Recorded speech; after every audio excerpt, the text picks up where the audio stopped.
Perkenalkan, nama saya Lisa Ayu Lestari Sipayung. Perkenalkan, nama saya Hanidian Atika. Perkenalkan, nama saya Eris Lividianti. Saya Rizka Anjazari. Perkenalkan, nama saya Esra Sirait. Perkenalkan, nama saya Apolinaris Umbau. Di sini saya akan menjelaskan tentang bisnis plan yang ada di perusahaan Bogeprek. Perusahaan Bogeprek ini memiliki rencana yaitu membentuk perusahaan yang berkualitas dan halal.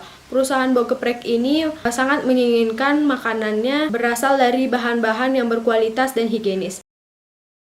Saya akan menjelaskan tentang analisis perusahaan Bogeprek. Strength-nya atau kekuatan. Yang pertama itu menu pelopor dari perusahaan Bogeprek itu ikan asap geprek. Dan yang kedua, sambal yang ciri khas yaitu sambal ekspres 1 sampai dengan sambal ekspres 2. Dan yang ketiga, harga yang terjangkau sehingga para mahasiswa dapat membelinya dengan harga Rp13.000 dan mendapatkan ST gratis. Dan selanjutnya weakness-nya atau kelemahan. Tempat perusahaan Bogeprek ini tidak strategis. Dan yang kedua, pengunjung tidak bisa dapat memarkirkan motor atau mobil yang dibawa karena lahan parkirnya tidak tersedia cukup banyak. Jadi di sini saya akan menjelaskan tentang di mana lokasi manufaktur ini bergerak serta kebijakan akuntansi perusahaan tersebut. Jadi perusahaan manufaktur ini berlokasi di Jalan Sari Manis nomor 8 Blok 16 Sarijadi Sukasari, Bandung, Jawa Barat. Dan juga kebijakan akuntansi perusahaan tersebut, perusahaan Bogeprek ini perusahaan yang bergerak di bidang juga menyediakan ayam geprek serta ikan asap geprek. Perusahaan ini bergerak sudah 5 tahun dan juga memiliki 4 karyawan. Sebagai akuntansi kebijakannya yaitu para karyawan harus datang tepat waktu pada pukul 9 pagi. Yang kedua, para karyawan juga harus memakai seragam tiap harinya. Yang ketiga, sistem penjualan tunai perusahaan Bogeprek ini hanya memiliki pembayaran dengan secara cash, OVO, GoPay. Di sini saya akan menjelaskan mengenai sistem pengendalian internal yang sistem otorisasi yang memisahkan tanggung jawab masing-masing terdiri dari bagian owners itu harus terpisah dari bagian kasa harus terpisah dari bagian gudang gudang harus terpisah dari bagian owners, dan bagian produksi harus terpisah dari bagian gudang. Tujuannya yaitu untuk mengawasi dan mengontrol tanggung jawab masing-masing sehingga tidak terjadinya kesalahan dalam menjalankan fungsi masing-masing. Yang kedua, otorisasi dan prosedur pencatatan, yaitu setiap bagian itu harus menjalankan, misalnya bagian oris itu bertanggung jawab untuk mengawasi setiap kinerja karyawan. Terus bagian kasa itu bertanggung jawab untuk mencatat pengeluaran seperti membayar gaji dan sebagainya. Terus ada bagian gudang itu mencatat semua persediaan dalam gudang. Selanjutnya, praktik yang sehat. Praktik yang sehat dalam perusahaan ini dia seperti nota penjualan kredit, surat order penjualan, struk pembayaran, struk pengeluaran kas, itu semua dicatat berdasarkan nomor urut dan dapat dipertanggungjawabkan oleh masing-masing fungsi. Berikut itu ada karyawan yang berkompeten. Karyawan yang berkompeten ini adalah karyawan yang sudah mampu menggunakan teknologi yang digunakan oleh perusahaan tersebut.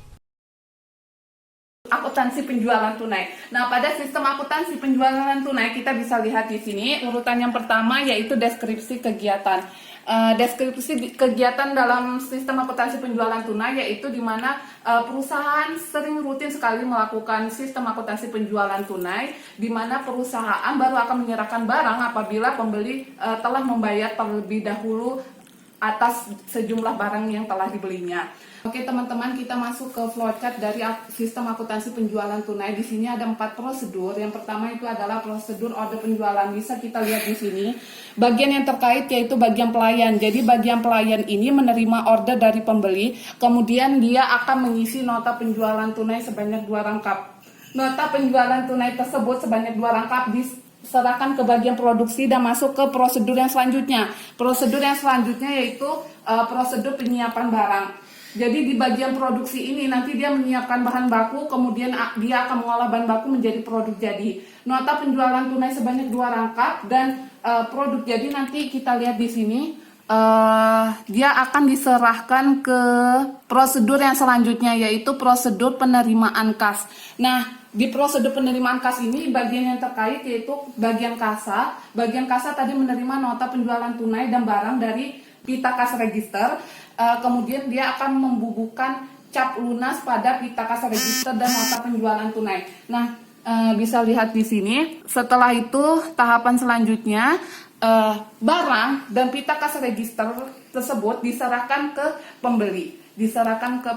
Kemudian nota penjualan tunai lembar kedua diarsipkan secara permanen menurut tanggal. Sedangkan nota penjualan tunai lembar ke-1 nanti diserahkan ke tahapan yang selanjutnya, ke owners. Nah, nanti owners menerima nota penjualan tunai lembar ke-1, kemudian dia akan mencatat jurnal penjualan tunai menggunakan komputer aplikasi Mayo Perusahaan, dan juga dia akan mengisi kartu gudang menggunakan komputer aplikasi Mayo Perusahaan.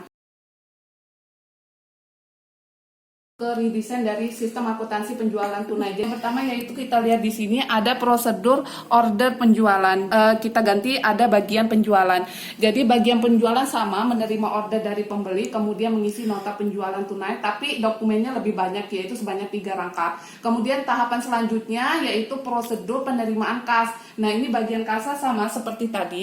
Nota penjualan tunai yang diterima dari bagian penjualan, kemudian kasa menerima nota penjualan tunai, menerima nota penjualan tunai lembar ke-1 serta uang tunai ataupun bisa menggunakan OVO ataupun GoPay dari si pembeli. Kemudian nanti bagian kasa akan memeriksa nih nota penjualan tunai lembar kedua, lembar ketiga dan nota penjualan tunai lembar ke-1. Apabila tidak sesuai, dia akan dikembalikan lagi ke pembeli. Tetapi kalau sesuai, akan masuk ke tahap selanjutnya. Jadi bagian kasa akan menjalankan mesin kas register dan akan menghasilkan dokumen pita kas register. Selanjutnya dia akan membubuk cap lunas pada pita kas register dan nota penjualan tunai. Tersebut diserahkan kepada pembeli. Sedangkan nota penjualan tunai bisa dilihat di sini 2 lembar tersebut, nota penjualan lembar kedua dengan lembar ke-1 nanti diserahkan ke bagian gudang. Nah, di sini kita langsung masuk ke prosedur penyiapan barang. Jadi bagian gudang itu menerima nota penjualan tunai lembar ke-1 dengan lembar kedua, kemudian menyiapkan bahan baku dan mengisi kartu gudang menggunakan aplikasi Mayo Perusahaan. Kemudian bisa lihat di sini. Jadi nota penjualan tunai lembar kedua dan lembar ke-1 dan bahan baku tersebut diserahkan ke bagian produksi. Nah, bisa lihat di sini bagian produksi menerima nota penjualan tunai lembar ke-1 dengan lembar kedua dan juga bahan baku, kemudian mengolah bahan baku menjadi produk jadi. Kemudian penjualan tunainya nanti diarsipkan lembar ke-1 diarsipkan secara permanen menurut tanggal, sedangkan nota penjualan tunai lembar kedua dan produk jadi diserahkan ke bagian pengiriman. Lihat di sini masuk ke prosedur yang selanjutnya yaitu prosedur pengiriman barang. Nah, pada prosedur pengiriman barang, jadi bagian pengiriman menerima nota penjualan tunai lembar kedua dan produk jadi, kemudian dia membuat surat pengiriman barang sebanyak 1 rangkap, kemudian ia meminta tanda tangan dan mengirimkan produk jadi tersebut kepada pembeli. Nah, bisa lihat di sini. Jadi tahapan yang selanjutnya yaitu surat pengiriman barang diarsipkan secara permanen menurut tanggal, sedangkan nota penjualan tunai diserahkan ke akuntansi. Masuk ke tahap yang selanjutnya yaitu prosedur pencatatan penjualan tunai. Nah, jadi di sini bisa kita lihat di situ tahapan yang terakhir prosedur pencatatan penjualan tunai. Di sini ada nota penjualan tunai lembar kedua, bagian akuntansi menerima dari bagian pengiriman, kemudian dia mencatat jurnal penjualan tunai menggunakan aplikasi Mayo Perusahaan. Kemudian nota penjualan tunai lembar kedua diarsipkan secara permanen menurut tanggal. Sistem akuntansi penjualan kredit yang pertama, deskripsi kegiatan. Perusahaan dapat melakukan transaksi secara kredit apabila sudah memenuhi persyaratan yang dibuat oleh perusahaan Mbok Geprek. Prosedur persetujuan kredit dan order penjualan kredit. Mulai, pembeli menerima pemberitahuan pesanan secara kredit. Kemudian mencatat pesanan pembeli, menyerahkan data ke pembeli ke bagian owners. Owners menerima data pembeli dari pelayan. Owner memeriksa data pembeli. Data pembeli diarsipkan secara permanen menurut tanggal. Owner membuat surat persetujuan sebanyak 1 rangkap. Kemudian owner menandatangani surat persetujuan kredit. Kemudian surat persetujuan kredit diserahkan ke bagian pelayan. Bagian pelayan mengisi informasi penting pada nota penjualan kredit sebanyak 3 rangkap. Nota penjualan kredit lembar 1 dan lembar 2 diserahkan ke bagian kasa. Kemudian nota penjualan kredit lembar 3, surat persetujuan kredit diserahkan ke bagian pembeli. Prosedur penerimaan uang di muka.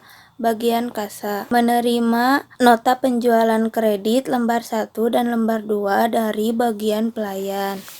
Bagian kasa menerima nota penjualan kredit lembar 3 dan surat persetujuan kredit dan uang tunai sebesar 50% dari pembeli. Bagian kasa menyimpan pita kas register dan menyimpan uang. Nota penjualan kredit lembar kedua dan surat persetujuan kredit diarsipkan secara permanen menurut tanggal. Bagian kasa membubuhkan cap lunas pada pita kas register serta membubuhkan bahan baku pembayaran di muka dan menandatangani bukti pembayaran di muka.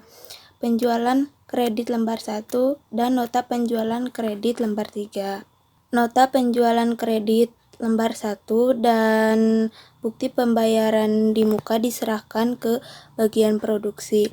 Nota penjualan kredit lembar 3 dari pita kas register dikirim ke pembeli. Bagian produksi menerima surat persetujuan kredit lembar 1 dari bagian kasa dan bukti pembayaran di muka. Dan bagian produksi mengolah bahan baku menjadi produk jadi. Nota penjualan kredit dan nota pembayaran di muka diserahkan ke bagian owners. Kemudian produk dikirim melalui Gojek. Prosedur pencatatan penjualan kredit. Owner menerima nota penjualan kredit lembar 1 dan bukti pembayaran di muka dari bagian produksi. Owner mencatat jurnal kredit dan mengisi kartu gudang dan kartu piutang dengan menggunakan aplikasi Mayob. Kemudian nota kredit lembar 1 dan bukti pembayaran di muka diserahkan ke bagian penagihan. Kemudian bagian owner menerima nota penjualan kredit dan nota pembayaran di muka dari bagian lembar 1 dari prosedur sebelumnya. Kemudian owner buat bukti penagihan pembayaran barang sebanyak 2 rangkap. Bukti penagihan barang diserahkan ke bagian pembeli. Bukti penagihan barang lembar 1 dan bukti pembayaran di muka lembar 1 dan pembayaran barang lembar 1 diarsipkan secara permanen berdasarkan tanggal. Kemudian selesai. Bagian flowchart redesign sistem akuntansi penjualan kredit. Prosedur persetujuan kredit dan order penjualan kredit. Bagian kredit.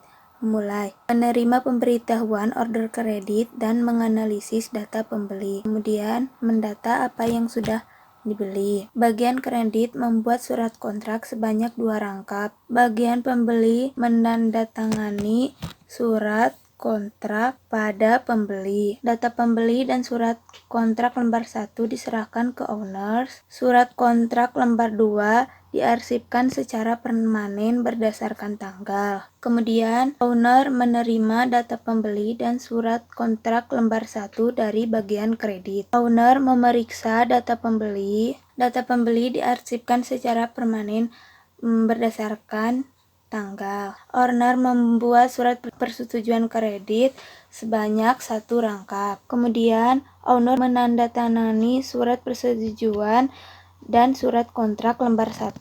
Surat persetujuan kredit dan surat persetujuan kontrak diserahkan ke bagian penjualan. Bagian penjualan menerima surat persetujuan kredit dan surat kontrak 1 dari owner. Kemudian bagian penjualan mengisi informasi penting pada nota penjualan sebanyak 3 rangkap. Nota penjualan kredit lembar 1 dan penjualan kredit lembar 2 diserahkan ke bagian kasa. Nota penjualan kredit lembar 3, surat persetujuan kredit, dan surat kontrak lembar 1 diserahkan ke bagian pembeli. Prosedur penerimaan uang di muka. Bagian kasa menerima nota penjualan kredit lembar 1 dan lembar 2 dari bagian pelayan. Bagian kasa menerima nota penjualan kredit lembar 3 dan surat persetujuan kredit dan uang tunai sebesar 50% dari pembeli. Bagian kasa menyimpan pita kas register dan menyimpan uang. Nota penjualan kredit lembar kedua dan surat persetujuan kredit diarsipkan secara permanen menurut tanggal. Bagian kasa membubuhkan cap lunas pada pita kas register serta membubuhkan bahan baku pembayaran di muka dan menandatangani bukti pembayaran di muka. Penjualan kredit lembar 1 dan nota penjualan kredit lembar 3. Nota penjualan kredit lembar 1 dan bukti pembayaran di muka diserahkan ke bagian produksi. Nota penjualan kredit lembar 3 dari pita kas register dikirim ke pembeli. Prosedur pencatatan penjualan kredit. Bagian akuntansi menerima penjualan kredit lembar 1 dan bukti pembayaran di muka bagian pengiriman. Kemudian mencatat jurnal penjualan kredit serta mengisi kartu piutang. Bagian akuntansi bukti pencatatan jurnal mengisi piutang menggunakan aplikasi komputer atau Mayop. Bukti pembayaran di muka diarsipkan secara permanen berdasarkan tanggal. Bukti pembayaran lembar 1 diserahkan ke bagian penagihan. Bagian penagihan menerima nota penjualan kredit lembar 1 dan membuat surat tagihan sebanyak 2 rangkap. Kemudian surat tagihan lembar 2 diserahkan ke bagian pembeli dan surat tagihan lembar 1 dan nota penjualan kredit lembar 1 diarsipkan secara permanen berdasarkan tanggal. Selesai. Sistem pembelian tunai. Dalam deskripsi kegiatannya, transaksi penjualan tunai terjadi apabila stok persediaan gudang yang telah habis, atau transaksi pembelian terjadi apabila sebuah perusahaan harus selalu mengisi persediaan selama periode tertentu. Ada juga informasi yang dihasilkan. Yang pertama, jenis persediaan yang telah dipesan. Yang kedua, order pembelian yang telah dikirim ke pemasok. Yang ketiga, total saldo kas yang telah diberikan kepada pemasok. Yang keempat, kuantitas dan harga pokok persediaan dari pembeli. Adapun fungsi yang terkait, yang pertama fungsi gudang, yang kedua owners, yang ketiga bagian kasa. Dan dokumen yang digunakan, yang pertama daftar permintaan pembelian bahan, yang kedua surat order pembelian, yang ketiga bukti kas keluar, yang keempat faktur serta surat pengantar barang. Ada juga catatan akuntansi yang digunakan. Yang pertama jurnal pembelian tunai dan kartu gudang. Berikut adalah gambar flowchart bagian sistem pembelian tunai, yaitu ada jaringan prosedur yang membentuk sistem. Yang pertama, prosedur pemirtaan pembelian. Yang stok gudang yang habis maka dilakukan pembelian, dan kemudian bagian gudang membuat daftar permintaan pembelian bahan, lalu daftar permintaan pembelian bahan diserahkan ke owners. Kedua, ada prosedur order pembelian. Yang pertama, owners menerima daftar permintaan pembelian bahan dari bagian gudang. Lalu owners membuat surat order pembelian sebanyak 2 rangkap. Setelah itu daftar permintaan pembelian bahan diarsipkan secara permanen menurut tanggal. Lalu surat order pembelian lembar 1 dikirim ke pemasok. Kemudian surat order pembelian lembar 2 dikirim ke bagian kasa. Dan kemudian ada yang ketiga, prosedur pengeluaran kas, di mana bagian kasa menerima surat order pembelian lembar 2 dari owners, lalu bagian kasa melakukan transfer ke pemasok. Yang ketiga, bagian kasa memfotokopi struk bukti kas keluar sebanyak 2 lembar dan menandatangani struk bukti kas keluar. Kemudian surat order pembelian lembar dan 2 struk bukti kas keluar diserahkan ke bagian gudang, lalu struk bukti kas keluar lembar kedua dikirim ke pemasok, baru struk bukti kas keluar ini lembar pertama diarsipkan secara permanen menurut tanggal. Baru juga ada yang keempat itu prosedur penerimaan barang, di mana bagian gudang menerima surat order pembelian lembar 2 dan struk bukti kas keluar lembar 1 dari bagian kasa. Kemudian bagian gudang menerima faktur, surat pengantar barang dan bahan baku dari pemasok. Bagian gudang memeriksa barang dengan surat order pembelian lembar kedua. Lalu bagian gudang menandatangani surat pengantar barang dan menyimpan barang ke gudang. Kemudian faktur dan struk bukti kas keluar lembar ketiga diserahkan ke owners. Kemudian surat pengantar barang dikirim ke pemasok kembali, dan kemudian surat order pembelian lembar 2 diarsipkan secara permanen menurut tanggal. Dan yang kelima di sini ada prosedur pencatatan pembelian tunai, di mana owners menerima faktur dan struk bukti kas keluar lembar ketiga dari bagian gudang. Lalu owners mencatat jurnal pembelian tunai dan mengisi kartu gudang dengan aplikasi Mayop perusahaan, karena di perusahaan tersebut sudah menggunakan aplikasi Mayop. Dan keempat, faktur dari struk bukti kas keluar lembar ketiga diarsip secara permanen menurut tanggal. Jadi keterangannya di sini SBKK itu struk bukti kas keluar, JPT itu jurnal pembelian tunai, KG itu kartu gudang, dan juga BB itu bahan baku, SOP itu surat order pembelian, baru DPPB daftar permintaan pembelian bahan. Jadi di dalam perusahaan Mbok Geprek ini dia sudah menggunakan aplikasi Mayop. Jadi dalam jurnal pembelian tunai dan mengisi kartu gudang sudah diinput ke dalam komputer, yaitu dengan aplikasi Mayop perusahaan. Dan pada saat bagian kasa melakukan pembayaran, sejumlah harga barang atau pembelian tunai yang sudah dengan mentransfer langsung ke pemasoknya tanpa harus membayar secara tunai langsung ke pemasok. Dalam hal ini perusahaan sudah menggunakan teknologi dalam pembayaran langsung ke pemasok atau atas transaksi pembelian tunai. Di sini juga ada kelemahan dan saran dari sistem pembelian tunai itu, yaitu kelemahannya pada sistem akuntansi pembelian tunai di setiap fungsi yang terkait masih terdapat pekerjaan yang double dilakukan oleh satu karyawan, sehingga dengan adanya kegiatan double yang dilakukan oleh satu karyawan sekaligus membuat perjalanan suatu sistem tidak akurat. Dan sarannya itu setiap fungsi yang terkait pada karyawan bekerja seharusnya adanya pembagian pemisahan pekerjaan sesuai dengan keahlian karyawan masing-masing, bukan digabung. Saya akan menjelaskan flowchart redesign sistem pembelian kredit. Yang pertama itu ada prosedur order pembelian. Bagian gudang mulai. Jika stok gudang udah habis, maka bagian gudang membuat surat permintaan pembelian secara manual dan menerbitkan dokumen SPP. Lalu dokumen SPP-nya diterima oleh pembeli. Lalu bagian pembeli membuat surat permintaan penawaran harga secara manual. Lalu SPPH-nya itu dikirim ke pemasok. Lalu surat penawaran harganya diterima dari pemasok. Lalu bagian pembelian memilih pemasok dan membuat surat order pembelian secara manual. SOP-nya dibuat sebanyak 4 rangkap. Lalu SOP lembar 1, 2, dan 3 dikirimkan ke 2. Lalu SOP 4, surat penawaran harga dan SPP-nya diarsipkan secara permanen menurut tanggal. Lalu yang kedua, SOP lembar 1 dan 2 dan 3. Lalu bagian pembelinya membuat surat permintaan kredit. Lalu diterbitkannya lah dokumen SPK sebanyak 1 lembar. Lalu bagian pembelian memberi otorisasi pada SPK. Dokumen SPK-nya dan SOP 1-nya dikirim ke pemasok. Lalu yang SOP lembar 2 dan 3-nya dikirim ke bagian penerimaan. Yang kedua itu ada prosedur penerimaan barang. Bagian penerimaan menerima SOP lembar 2 dan 3 dari bagian pembelian.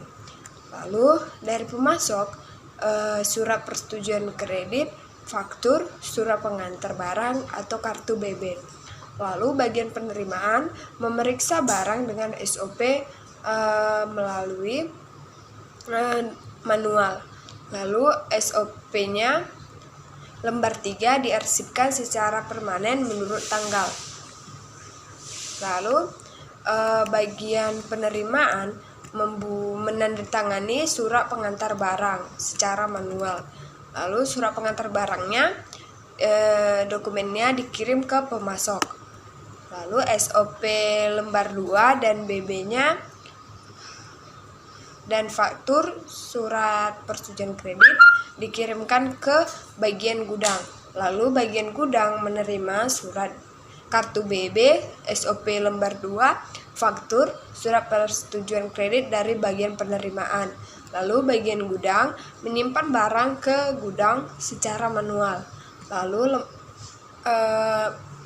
SOP lembar 2-nya, faktur, dan surat persetujuan kredit masih dipegang oleh gudang. Lalu bagian gudang mengisi kartu gudang dan membuat laporan penerimaan barang melalui komputer, melalui aplikasi Mayop. Maka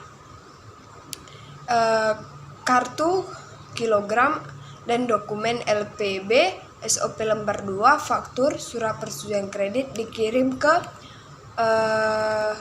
bagian utang. Yang ketiga itu ada prosedur pembuatan bukti kas keluar. Lalu bagian utang menerima dokumen LPB, SOP lembar 2, faktur, surat persetujuan kredit dari bagian gudang. Lalu bagian utang membuat bukti kas keluar secara manual, yaitu BKK 1 dan BKK 2. Dokumen BKK 2, LPB, SOP lembar 2, faktur, surat persetujuan kredit diarsipkan secara permanen menurut tanggal. Lalu bagian utang mengisi kartu gudang secara manual, lalu menggunakan aplikasi Mayop. Lalu kartu KU, BKK lembar 1, dan dokumen faktur dikirim ke bagian akuntansi. Yang keempat itu ada prosedur pencatatan pembelian kredit. Lalu bagian akuntansi atau BKK 1, dokumen BKK 1, dokumen faktur, bagian akuntansi juga mencatat jurnal pembelian kredit secara manual menggunakan aplikasi Mayop dan kartu JPK atau yang disebut juga jurnal pembelian kredit dan BKK 1 dan dokumen faktur diarsipkan secara permanen menurut tanggal dan selesai. Baik, di sini saya akan menjelaskan mengenai sistem retur pembelian. Sistem retur pembelian itu terjadi ketika barang yang dipesan oleh perusahaan tidak sesuai atau tidak cocok dengan surat order pembelian, maka barang tersebut akan dikembalikan kepada pemasok. Nah, kita lanjut saja ke flowchart-nya. Flowchart sistem akuntansi pembelian kredit terdapat beberapa prosedur, yaitu yang pertama prosedur pembuatan daftar pengambilan barang. Kita mulai dari bagian gudang. Di bagian gudang itu pertama menyiapkan barang yang tidak sesuai. Setelah itu bagian gudang akan membuat daftar pengambilan barang sebanyak 2 lembar. Daftar pengambilan barang lembar pertama dan kedua beserta barang akan diserahkan ke bagian owners. Lalu bagian owners menerima daftar pengembalian barang lembar pertama dan kedua beserta barang dari gudang. Setelah itu bagian owners membuat surat pengiriman barang dan laporan pemberitaan pengambilan barang sebanyak 2 lembar. Dan bagian owners juga menandatangani daftar pengembalian barang lembar kedua, laporan pemberitahuan pengambilan barang, dan surat pengembalian barang. Lalu surat pengembalian barang, daftar pengambilan barang lembar pertama, dan laporan pemberitahuan pengembalian barang akan dikirim ke pemasok melalui Gojek. Dan daftar pengembalian barang lembar pertama akan diserahkan ke bagian owners. Lalu bagian owners juga menerima laporan pemberitahuan pengembalian barang dari pemasok dan daftar pengembalian barang lembar pertama dari bagian owners dari prosedur pengiriman barang. Setelah itu bagian owners akan mencatat jadwal umum, mengisi kartu gudang dan mengisi kartu utang menggunakan komputer yaitu aplikasi Mayop. Lalu laporan pemberitahuan barang dan daftar pemberitahuan barang lembar pertama akan diarsipkan secara permanen menurut nomor. Nah, inilah sistem akuntansi retur pembelian di perusahaan manufaktur Mbok Geprek. Di sini saya akan mencoba menjelaskan bagian flowchart sistem akuntansi biaya di perusahaan Bogeprek dan redesign sistem akuntansi biaya yang dibuat oleh kelompok kami.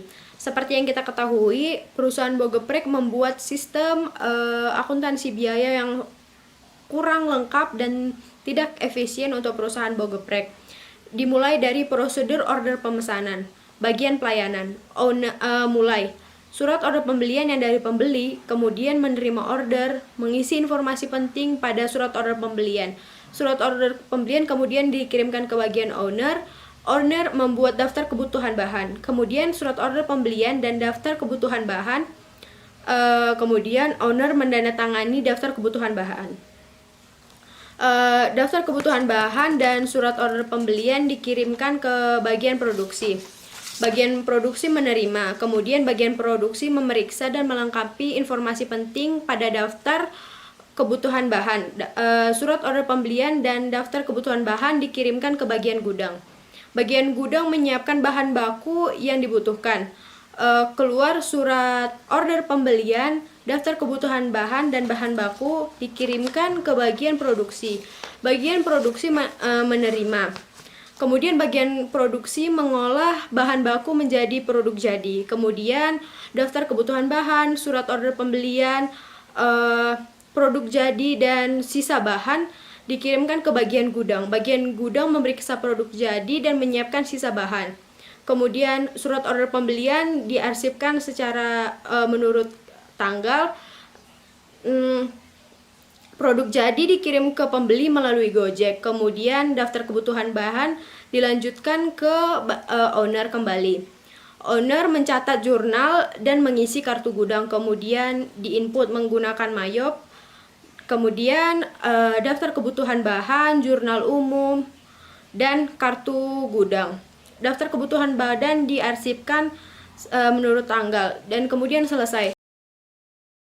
Sistem akuntansi penggajian yang sudah diredesain oleh kelompok kami. Langsung saja kita ke flowchartnya. Ada beberapa prosedur di sistem akuntansi penggajian, yaitu yang pertama prosedur pencatatan waktu hadir. Di bagian pencatat waktu, yang pertama itu mulai mengisi kartu hadir karyawan menggunakan komputer, yaitu aplikasi Mayop. Berdasarkan kartu hadir karyawan, maka bagian pencatat waktu akan membuat daftar hadir karyawan. Daftar hadir karyawan dan kartu hadir karyawan ini lalu diserahkan ke bagian gaji. Lalu bagian gaji akan membuat daftar gaji berdasarkan kartu hadir karyawan dan daftar hadir karyawan sebanyak 2 lembar. Lalu bagian gaji membuat rekap daftar gaji berdasarkan daftar gaji yang telah dibuat sebanyak 2 lembar. Lalu daftar kartu hadir, daftar hadir karyawan dan kartu hadir karyawan diarsipkan secara permanen berdasarkan tanggal.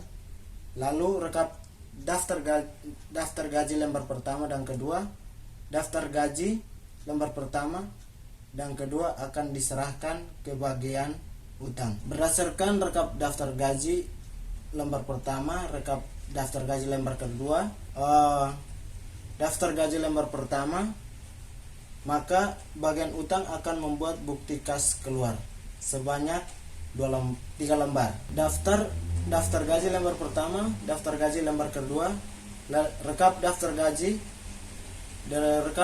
gaji lembar pertama dan kedua, dan bukti kas keluar lembar pertama dan lembar kedua akan diserahkan ke bagian keuangan, dan bukti kas keluar akan diarsipkan secara permanen. Berdasarkan daftar gaji lembar pertama dan kedua, rekap daftar hadir lembar pertama dan kedua, bukti kas keluar lembar pertama dan kedua, bagian keuangan akan mengisi cek dan membayarkan gaji dengan mentransfer.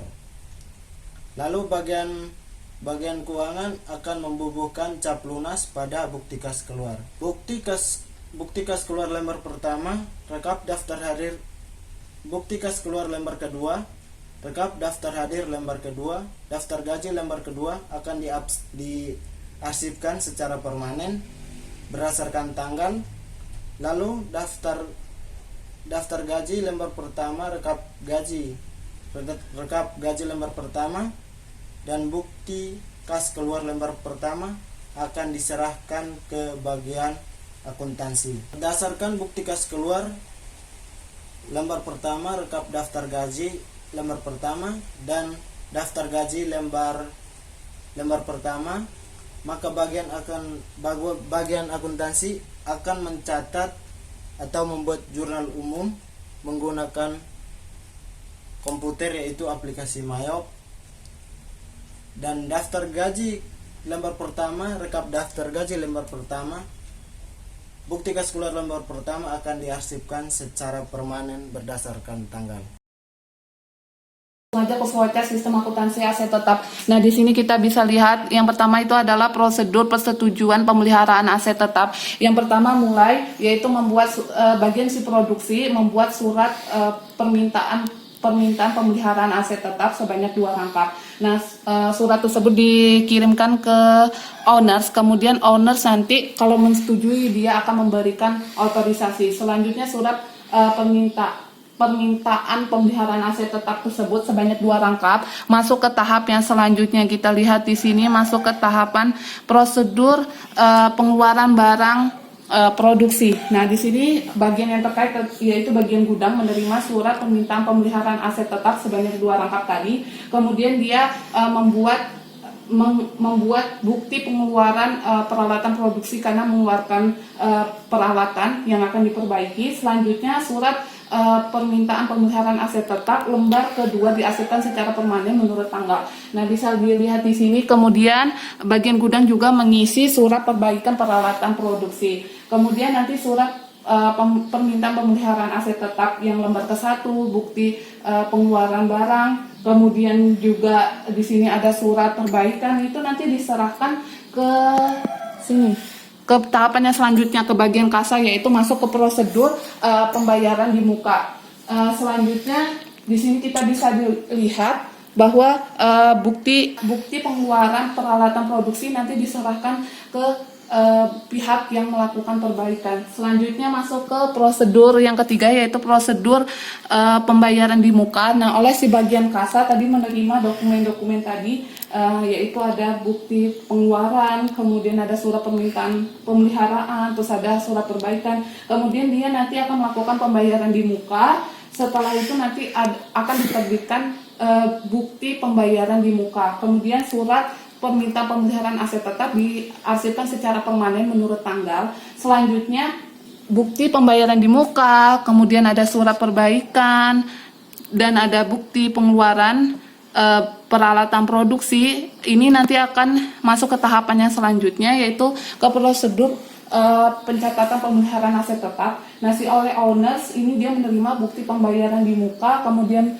menerima surat perbaikan produksi, kemudian ada bukti pengeluaran peralatan produksi, dia akan mencatat ke dalam jurnal umum, kemudian mencatat ke dalam jurnal umum dan mengisi kartu utang menggunakan komputer aplikasi Mayor perusahaan. Kemudian dokumen-dokumen tersebut diarsipkan secara permanen menurut tanggal.